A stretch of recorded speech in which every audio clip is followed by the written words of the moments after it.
The sky above Valara was dark and heavy, clouds floating like quiet beasts. The forest trees stood tall, silent, as if waiting for something. Wind moved slowly, brushing the tall grass and carrying a strange smell, wet dirt and something.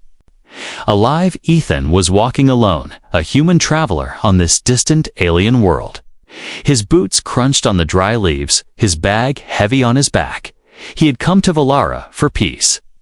Away from war, away from noise, he had no friends here, no missions, no orders, just a quiet place to walk and think. But that day was different. As he crossed a shallow swamp, something made him stop. At first, he thought it was just the wind, but then he heard it again. A sound, soft, weak, like a cry. It wasn't an animal's call. It was something else, something that sounded like pain. He turned his head, listening carefully. The sound came again, a broken, dry voice, like someone whispering under the ground. Ethan's heart started to beat faster. He stepped toward the sound, boots sinking into the wet mud. The noise led him to a small patch of soil that looked disturbed. The earth was soft and uneven, like someone had dug and covered it quickly. He dropped his bag, knelt down, and pressed his ear to the ground. There it was again.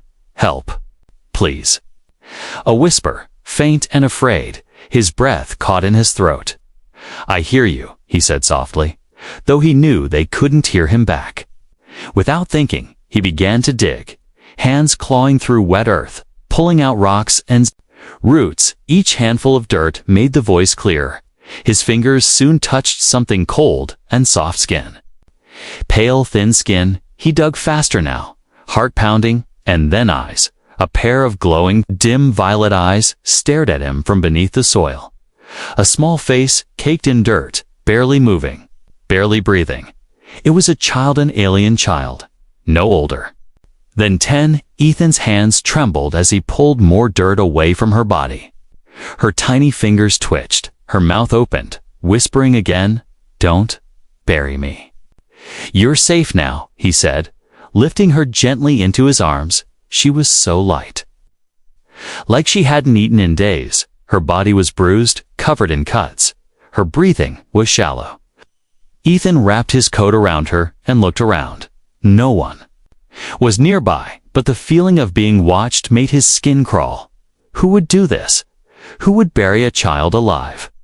He carried her back to his camp, a small tent hidden between trees. There, he laid her on a warm blanket, gave her water drop by drop. She coughed, winced in pain, but didn't cry. Her eyes just stared at the fire, wide and scared. What's your name? He asked. She didn't answer. Only after some time, she whispered, Lyra. That's a pretty name, Ethan said softly. I'm Ethan. She blinked slowly. Her lips moved, almost too quiet to hear. She tried to bury me, Ethan. Froze. Who did? He asked gently. My mother. No. She corrected herself, stepmother. The word came out like poison, bitter and full of fear. Ethan sat beside her, the fire warming them both. He didn't know much about this planet's people, but he knew evil when he saw it. This child had been left to die, buried under dirt like she was nothing, and now someone might be looking for her. Ethan made a quiet promise then. He would not let her go back.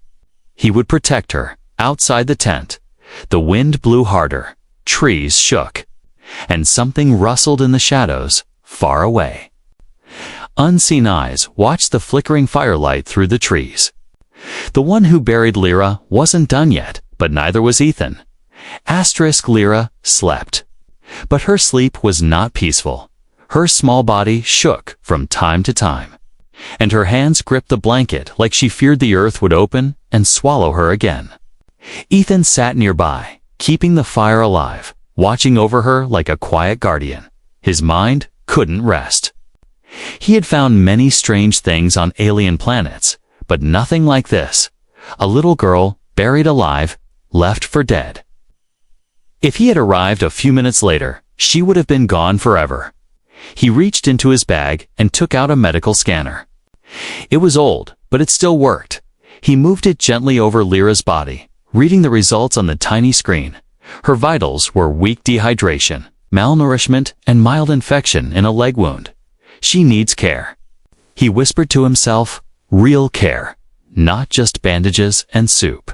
But the nearest human base was 2 days away, and if someone had tried to kill her, they might not be far behind. As dawn broke, Lyra opened her eyes slowly. She looked around. Confused, then saw Ethan and pulled the blanket tighter around herself. Her eyes were wide with fear. "It's okay," he said, raising his hands gently. "You're safe here. I promise." Lyra didn't speak at first, just stared at the fire.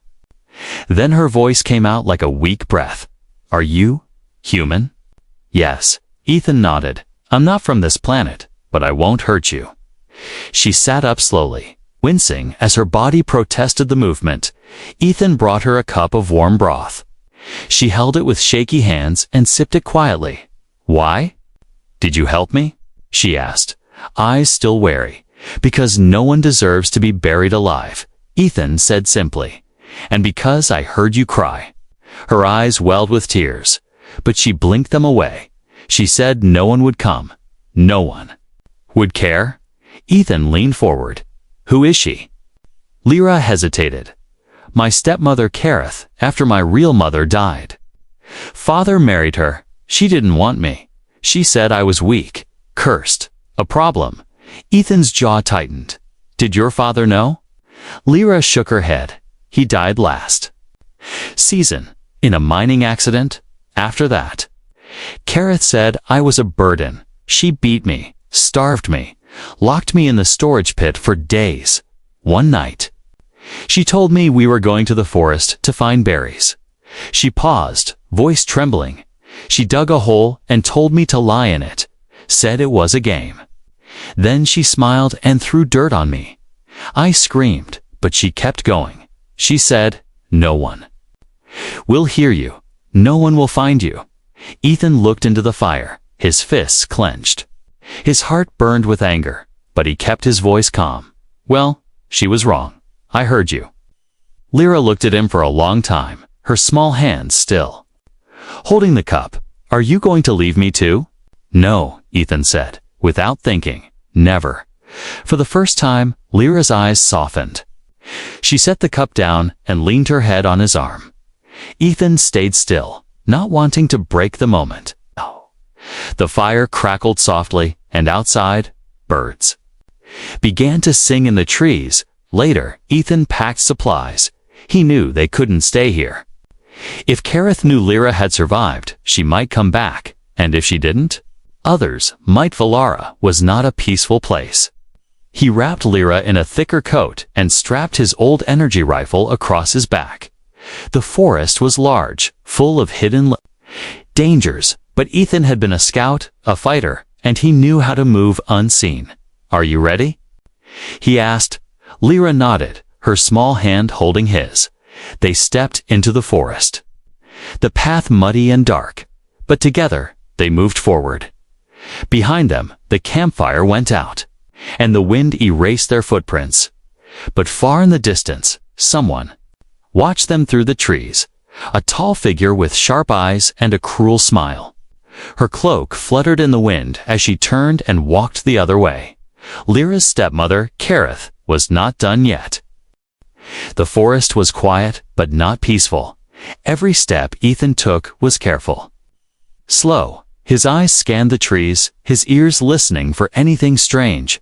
Behind him, Lyra walked quietly, holding his hand, her small fingers tight around his. The trail they followed was old, half lost in vines and fallen leaves. It led to the human outpost 2 days away. If they could reach it, Lyra would be safe, but Ethan knew they were not alone. He had seen signs, broken branches, footprints that didn't match his or Lyra's.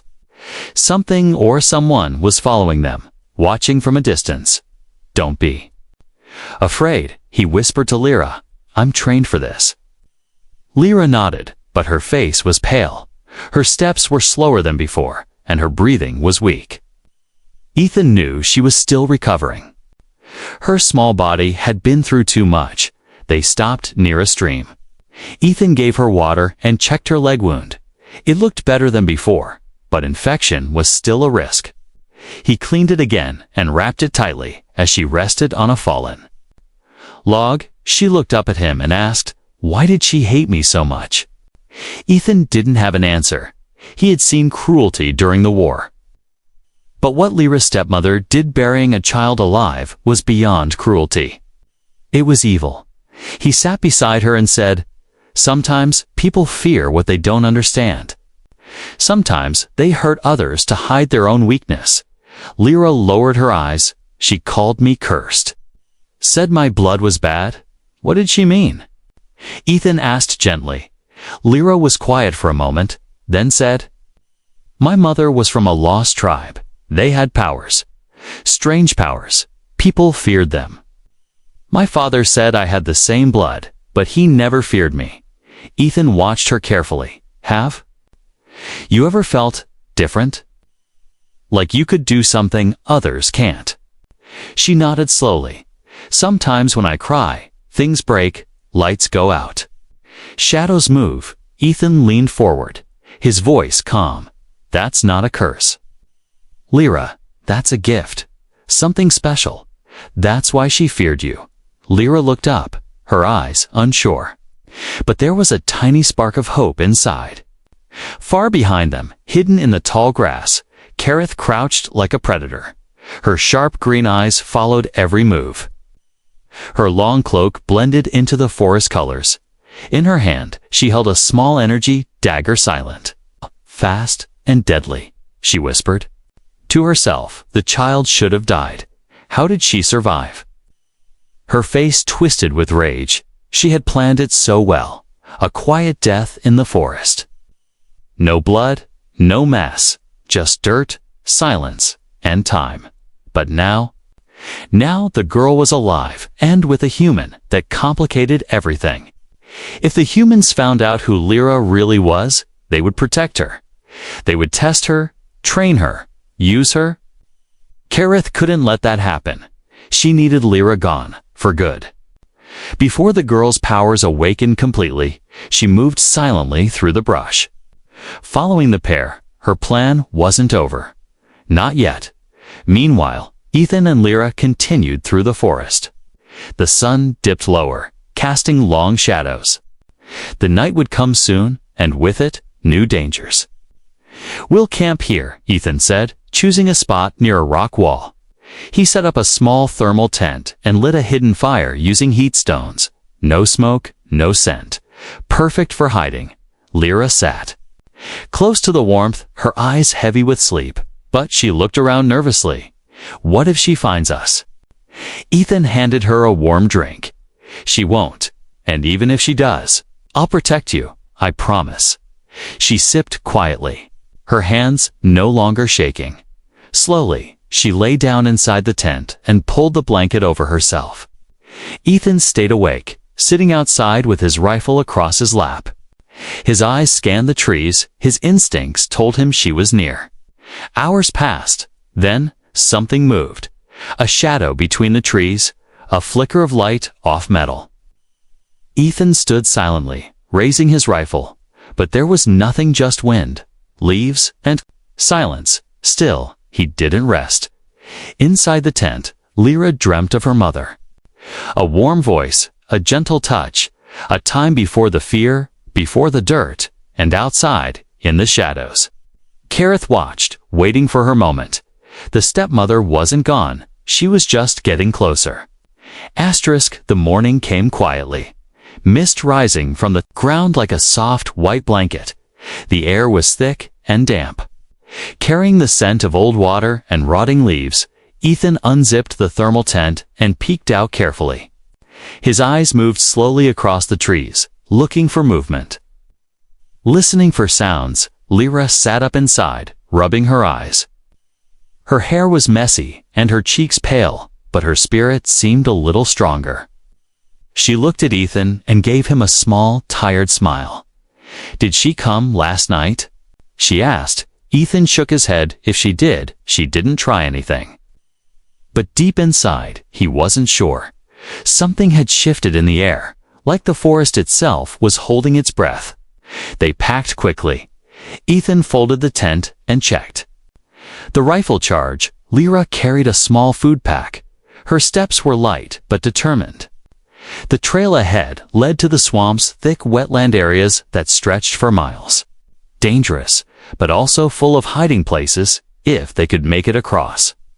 They'd be only one day away from the human outpost as they entered the swamp. Their boots sank into soft mud. Strange insect sounds echoed all around them. Tall trees grew out of the water, their roots like twisted arms reaching up from the deep. "Stay close," Ethan said, holding Lyra's hand tightly. "Don't step where I don't." They moved carefully, using old stones and fallen trunks to cross the deeper parts. Slippery moss clung to everything. And once Lyra nearly fell, but Ethan caught her. They stopped at midday under a wide, mushroom-covered tree. Lyra drank water and chewed on a dry ration bar. "This place feels strange," she whispered. "It is," Ethan replied. "The swamp has old stories. People say it hides things good and bad." Lyra looked around nervously. "Do you believe that?" Ethan thought for a moment. "I believe in being careful, but..." Even as he said that, something rippled in the water nearby. He turned sharply, rifle raised, but it was just a creature small, round, and glowing blue. It blinked once, then dove back into the water. Still, the unease didn't leave him. They kept walking until late afternoon, fog gathering again. Lyra was getting tired, her steps slow. Ethan noticed her lips were dry and her forehead warm. He placed a hand gently on her skin. "You have a fever again," he said softly. "I'm fine," she whispered, trying to keep going. But Ethan picked her up in his arms. "We'll stop soon, I promise." He carried her through the last stretch of swamp until he found a patch of dry ground surrounded by thick ferns. He laid her down gently and covered her with his own coat. Then he lit a small, flameless heater and crushed some herbal medicine into water for her. Lyra drank without speaking, her eyes closing as the warmth filled her. "Thank you," she murmured. "You're kind." "Like my real father," Ethan smiled sadly. "Rest now, little warrior," as she drifted to sleep. Ethan kept watch. He sharpened a small blade and set up sound traps using fishing wire and cans. He knew the swamp was dangerous, but not just because of creatures. It was Kareth he feared most, and he was right to fear her. Not far behind, Kareth moved through the swamp like a ghost, her cloak wet, but her steps light. She followed the faint trail Ethan left. Small pieces of crushed moss, disturbed reeds, a broken stick here and there. She touched one of the broken plants and smiled. "So close," she whispered. "So close, little brat." In her hand was a small device, a tracker she had sewn into Lyra's coat long ago. It still pulsed faintly, giving her just enough direction. Tonight, she would finish what she started, back at the camp. Ethan stared into the darkness, listening to the swamp sounds. Frogs croaked, insects buzzed, and far off, a strange howl echoed. He didn't blink, didn't breathe too loud. Suddenly, one of his traps rattled. A soft clang, then silence. He grabbed his rifle and stood, heart pounding. But when he checked, nothing was there. Just an old tree branch had fallen onto the wire. But he knew better. She was near. He returned to Lyra, who was still sleeping, and gently tightened the coat around her. "We'll move again at first light," he whispered to himself. "Just a little more, and you'll be safe." But behind them, among the tall black trees, Kareth's eyes glowed in the dark. She crouched low, watching, her knife ready. And this time, she wouldn't fail. The sun never rose fully that morning. Thick fog covered the swamp like a blanket of ghostly smoke. Every sound was muffled. Every tree looked the same. Ethan held Lyra in his arms as he moved carefully through the mist. Her fever had calmed slightly, but she was still too weak to walk far. Almost there, Ethan whispered, more to himself than to her. One more day, he followed the path using his wrist scanner. But the fog made everything feel twisted. Wrong, it was easy to get lost here, easy to disappear. And someone else was counting on that. Kareth watched from a ridge of moss-covered rocks. Her eyes locked onto Ethan's tall shape and the small form he carried. She had waited all night, and now it was time. She moved quickly, silently, like a predator.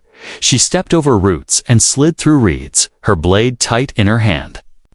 The moment was close. Ethan stopped suddenly. Something didn't feel right. The fog was too quiet. Even the insects had gone silent. He turned, eyes scanning. But all he saw was white mist and shadows. Then he heard it a sharp snap, like a twig. Breaking under pressure, he spun around, rifle ready. "Who's there?" he called from the fog.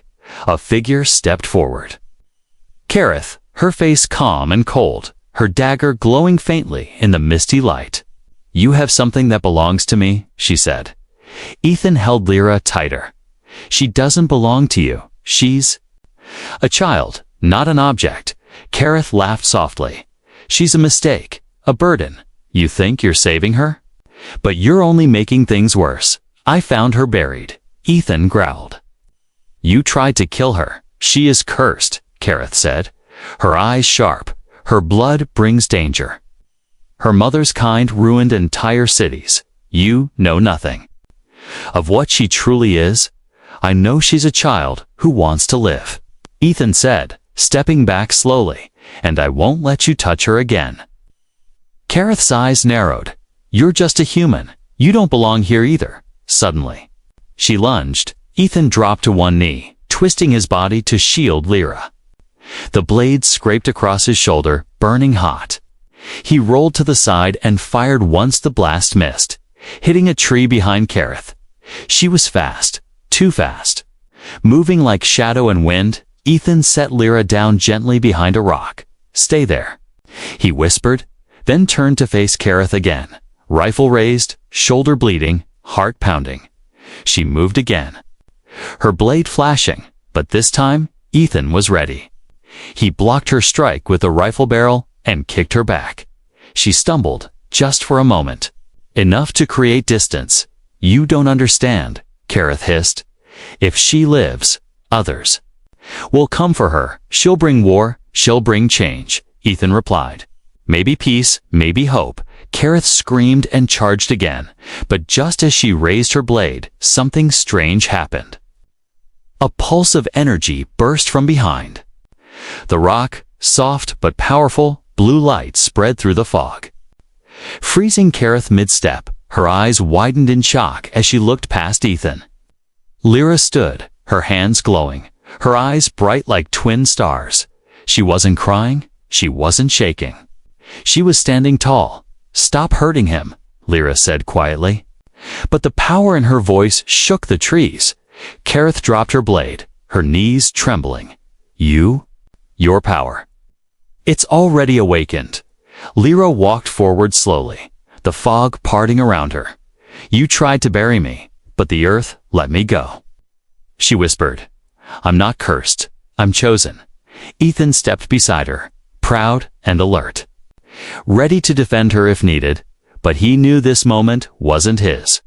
It was hers. Kareth backed away, her face pale. "You don't understand what you are." "You'll bring ruin." "No," Lyra said. "I'll bring justice," the energy around her pulsed again, then faded. Lyra stumbled, and Ethan caught her quickly, holding her close. Kareth turned and ran into the fog, disappearing like smoke in the wind. Ethan held Lyra in his arms again, her breathing heavy but steady. "You were amazing," he said softly. "I didn't mean to," she whispered. "It just happened." "That's okay," he smiled. "It happened when it needed to." He carried her away from the clearing, deeper into the forest, far from the battle that almost was. They had made it through the mist, through the trap, through the fear, and now the outpost was only hours away.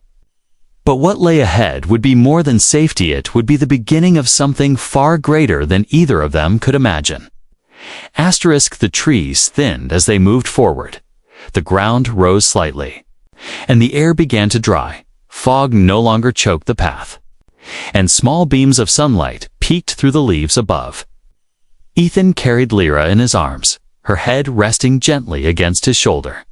She had fallen asleep after the confrontation. Her energy was gone, but something deep inside her had changed. Ethan could feel it, not just the pulse of power he had seen, but a calm, a strange strength in the way she had stood against the one who buried her. The path to the human outpost was no longer far, maybe 5 or 6 more hours if they kept moving. But Ethan knew they couldn't rush. Lyra needed to rest. And after what she did after that light, that force, he wasn't sure if more danger would follow. He stopped at a quiet spot near a crystal stream. Its water sparkled with tiny blue stones. Ethan gently set Lyra down on a flat rock and checked her pulse. Her heart was steady, her skin warm, her breathing normal. She opened her eyes slowly and smiled. "I didn't hurt you, did I?" Ethan chuckled softly. "No, you protected me." Lyra blinked.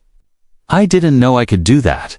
It felt like the forest moved through me. It's like I was part of everything, not just one little thing." Ethan nodded. "You're connected to something ancient, maybe something your people forgot." She sat up, watching the stream. "When I was small, my mother used to sing songs about the stars. She said we were born from them, not just placed under them." Ethan looked at her, thoughtful. "Do you remember any of the songs?" Lyra hummed quietly, a soft melody that sounded like wind in the trees. It echoed through the leaves, and for a brief moment, the stream's water shimmered brighter.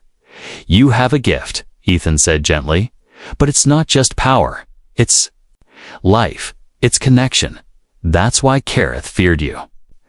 Not because you were dangerous, but because you couldn't be controlled." Lyra looked down. "I was always told to be quiet, to be small, to not shine." "Well," Ethan said, handing her a fruit bar. "That's over now." As they ate, the forest seemed to breathe with them. Birds returned to the branches, and animals rustled softly in the distance. Everything felt lighter, as if the forest itself knew that something dark had passed. But not all darkness fades easily. Miles behind them, Kareth sat slumped against a rock, her energy blade broken in two, her face pale, her body shaking from the power she had felt. The blast had not touched her skin, but it had touched her mind. "I should have killed her sooner," she muttered, "before she became that." But even as she cursed, she knew it was over. Lyra's power had awakened, and she couldn't stop it now. Others would sense it soon. Others, much more powerful, they would come. Not to kill but to use. Back near the stream, Ethan helped Lyra to her feet. Her strength had returned just enough to walk slowly. They followed the stream for another hour, till they saw the first metal sign of human territory, an old beacon. Flickering weakly. "We're close," Ethan said. "I'll send a signal." He pressed a button on his wrist device. Coded message traveling through the trees like silent lightning. Within minutes, a voice replied, "Unknown code detected." "Identify," Ethan responded. "Scout Ethan Gray, code Alpha 7. Escorting civilian child survivor, priority medical." There was silence for a moment. Then, "Welcome back. Scout, medical team en route. Stand by." Lyra looked at Ethan, worry in her eyes. "Will they take me away from you?" Ethan knelt down. "No, not unless you want that. You're safe. And I'll stay with you." She nodded, her eyes shimmering again, not with fear this time, but with trust. Soon, a hovercraft arrived, silent and smooth. 3 humans stepped out, medics in clean uniforms. They looked surprised to see the condition of Lyra, but didn't ask questions. They scanned her gently, gave her fluids, and offered a warm blanket. "She's stable," one medic said. "We'll take her to base. Shelter unit, you can ride with her." Ethan climbed aboard with Lyra, sitting beside her as the craft rose above the trees for the first time in days. The sky looked open and bright. Below, the swamp disappeared into distance, and the danger faded with it. But above them, beyond the clouds, something ancient stirred Lyra's. Power had awakened, and now, the stars were watching. The human outpost stood like a quiet fortress on the edge of the forest. Metal towers stretched into the sky, and shield walls shimmered faintly in the air.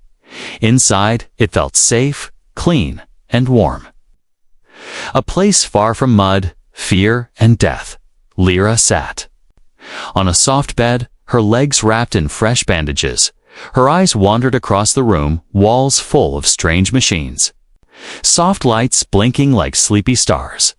Ethan sat beside her, his jacket off, his shoulder now covered in a white medical patch. Doctors had tested her, scanned her, asked questions, but none of them were unkind.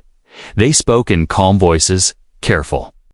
Not to scare her, they called her the survivor, but Ethan knew she was more than that. "She's strong," one of the officers said to Ethan, "but her readings, they're unusual. We haven't seen anything like this before." Ethan nodded. "She's not a threat. She saved me." "We believe you," the officer replied, "but others might not." Lyra looked down at her hands. "Am I going to be locked away?" she asked quietly. "No," Ethan said firmly. "Not while I'm here." Later that evening, the base commander asked to see them both. Lyra sat on a tall chair, swinging her legs slowly. Ethan stood behind her, a silent shield.